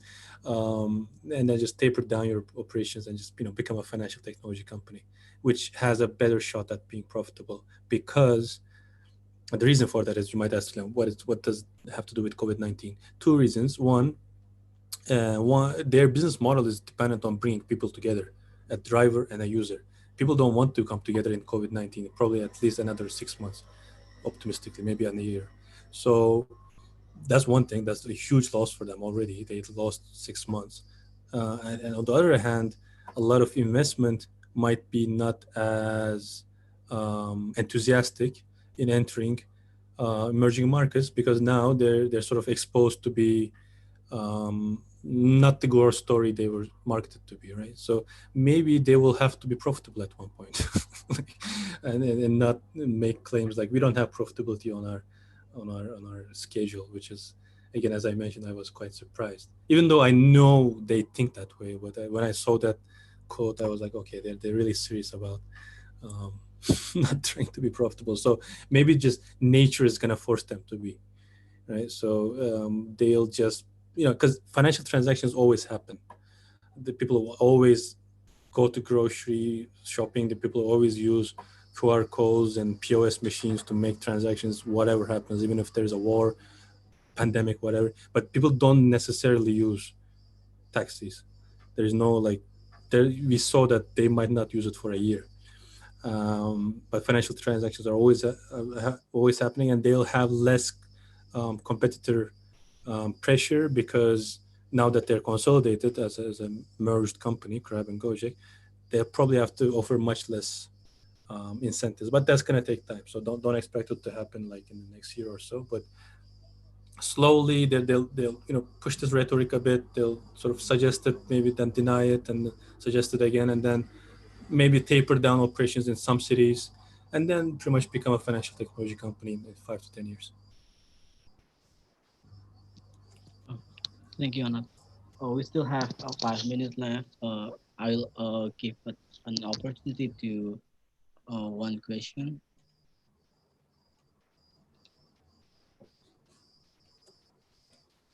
You could raise the.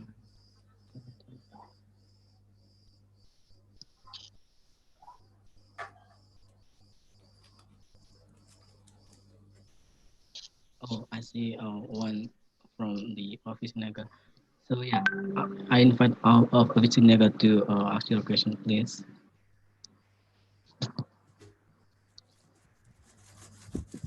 Oh yeah. Hello, sir. I'm Alfie. It's very interesting to knowing what our discussion for today. Uh, I have interest in Gojek as transport online. Uh, Notice in your with your statement, Gojek is transport public. Why do you think? Why do you think it's Gojek is transport public? In my opinion, transport public is reduce density. In case Gojek make density in central area, like sample is mm, uh, in growth growth central, and it's make like mm, density, sir. So I want to ask you, why do you think what why do you think it's being transfer public and have an formal like that? Thank you. Thank you, Alfie. Do you get the question on it? So what I understand um, is it a is it a public transportation Yeah. What model? It what is, yeah. Yeah, why do you think that Gojek is Uh-huh. a public transportation? According to uh, Yeah. they only operate in a small area, something like that. Yeah. Um, so the reason I see them as infrastructure is that they operate through 200 plus urban zones in Indonesia, and like one argument I make in a separate sort of thread of my research is that wherever Gojek is the city. So it's a very practical tool to sort of determine if you're in the urban zone or not. So, and I got that idea when I was doing my fieldwork in Bintan, Bintan Island, and then I opened my Gojek app, and there was no Gojek around. I was like, I must be really far from the city. And then I thought, like that's a nice way of thinking about where the city is. And then that gave me some ideas to move forward. So it's this sort of virtual translation of of the city within an application. It's like a platformization of the city, right? So, and the reason I call it infrastructure is that it's used by anyone pretty much who wants to, um, like um, not being concerned by any permission. So it's not a tool like someone's refrigerator. It's not a tool like someone's weapon or like any kind of one individualistic tool, but it's an infrastructure that millions of people depend on, both for their income, but also for their daily commute, for their food delivery, very vital things like you going to work, eating, moving around, right? It's very, very vital things that people depend on, just like you depend on a bus network. But Gojek is even more versatile. Like it doesn't just bring you around, but also brings you things, or it actually dispatches people who bring you things from a centralized algorithm. So that's the reason I think of it as a form of public infrastructure that is in its crux, like in the centralized form, obviously a privatized one.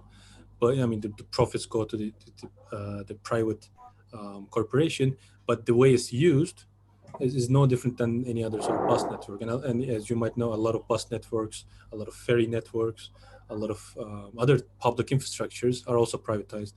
Like an airport is privatized. It doesn't mean it's not publicly used. Um, so that's my sort of train of thought there. Gojek is so um, significant, is so mainstream that it's a tool you can use to consider yourself in urban or rural. If you're in the rural zone or in the urban zone, like if you if you're in the Jakarta, for example, if you somehow find this, if you go so far that there's no Gojek around, that's probably a good indication that you're really far from the city. You're out of the city now. And like being able to call Gojek or not is, in my opinion, the most practical way of determining the boundaries of the city. Hence its public nature, hence its public infrastructure future. Thank you, Onat. Yeah, I remember that my seniors told me that you can also define a city by if you can find a McDonald's over there. So if Mm-hmm. there's no Yeah. McDonald's over there, so that Yes, we can't call it as a city. Yeah. exactly. That's what we used to do. So when I was younger, I was 20 years old when I did the exchange in Hong Kong, right? And Hong Kong is this interesting geography. Like it becomes very dense and then very rural in very immediate terms. It's very beautiful geography. Um, the only way we determined we were too far from somewhere was McDonald's. Like, if we could see McDonald's somewhere, we were like, okay, we're not too far, we're fine, because we used to do tracking and all of that. So it's just like that. It's really just one tool to say, okay, I'm not too far from the city. If I can call Gojek, it's fine. Like I'm in the urban zone. So yeah, exactly. Mhm. Yeah. Yeah, so that is the end of our talk today. I want to thank Onat and also all of the participants for Thank thank you for listening and participating in this talk. It has been a very fruitful discussion, especially for me, and also I do believe that Onat also get some a nice comment on his presentation. So that's I have information that we can someone asked me that can they have an honor presentation. So as for Of your course. information, Yeah. I think we can share your presentation because yeah, your research is still right. So What I'll do is I'll upload it on academia oh I as a like a keynote, see. and then you can access it there. Is there a way I can? Yeah, Maybe I should. you can tell Pak Fajar to Yeah, yeah. that's absolutely possible. Mm. I could just. Yeah, Yeah, I mean, it's such an honor to get your comments and questions. It's very, very useful for me. I really mean that, because this is work in progress. So they will determine how this dissertation, this research is going to evolve. And I really, this is the best place to do that. So I'm very happy that you invited me to listen to me and my ideas about Indonesia, Gojek, and popular economies in general. Let me just upload it to academia now so that we don't have okay, disconnected. It just takes like 10 seconds. okay. And then I'll just share it in the chat, I guess. Yep. Thank you, Anat. Yeah, so I'm happy to share. You have something to say? No, I'll just put it in the chat right now. It will just take another few seconds. This is way easier. So, okay, it's ready. So, put it in the chat. Here we go. Okay, so that's the link to my presentation, Oh, thank you. and feel free to disseminate. Nothing. There's no worry about that. And yeah, I'm happy that you actually asked for it. So Thank yeah, you. thank you Yeah, so much. you're welcome. I'll give Pak Fajar to give his. Yeah, I'll have to unmute you, Pak. You're unmute now. Okay, thank you, Angga. Thank you again, Onat, for the your nice presentation. And I think what you presented today, it's really helped us to get a sense on how the STS type of research is being conducted. And I think it's very important also because STS is something that is fairly new in Indonesia, and not many people are applying this kind of a perspective in their research, and then that's why there's some questions are something sometimes coming from a different kind of a direction, like infrastructures. And in STS, for example, we understand infrastructure is not only physical infrastructures, but also different kinds of social infrastructure and bureaucratic infrastructure and other things. So I think this is one way also. Your presentation helped me to kind of popularize this kind of idea of STS, and looking at technology not only from one side of point of view, but also looking at how the technology and society interrelated. And I think that is a very important point. And Exactly. again, I hope Yeah, I to keep mean, in touch. yeah. And I'm still a student of Indonesia. I'm still a student of science and technology studies. So by no means I'm an expert in these, but I spend a lot of time thinking and writing about them. So I'm so happy to be able to share that. The honor is mine. yes, and if you get if things getting better, and then hopefully you will be able to come to Indonesia, and then we will have some more talk and Inshallah, discussions. inshallah, And yes. yeah, inshallah. And I hope I can come to Turkey also sometimes. Inshallah, inshallah. Next year. Okay. Again, thank you, Onat. One more thing, and we are planning to put your recording on our YouTube channel. Is it okay Yeah, with you? please. Yeah, absolutely. Okay, so Angga, you Yeah. can do it, and then May, you Mhm. can do it also. You can put the recording on your our YouTube channel. Sure. Okay, thank you, and Thank back you to so you, much. Angga. Thank you. Yeah. Bye Okay. bye. Thank you. Bye bye.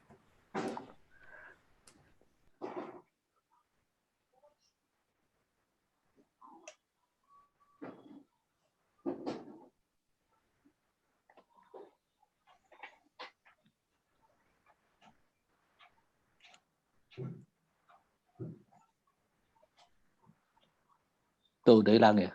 Iya, Pak. Ya udah. Ya. Oke, makasih ya, Angga ya. Iya, Pak. Terima kasih semuanya. Nah, sampai makasih juga Mei sama Koi. Sama-sama, Pak. Ya, kamsahamnida.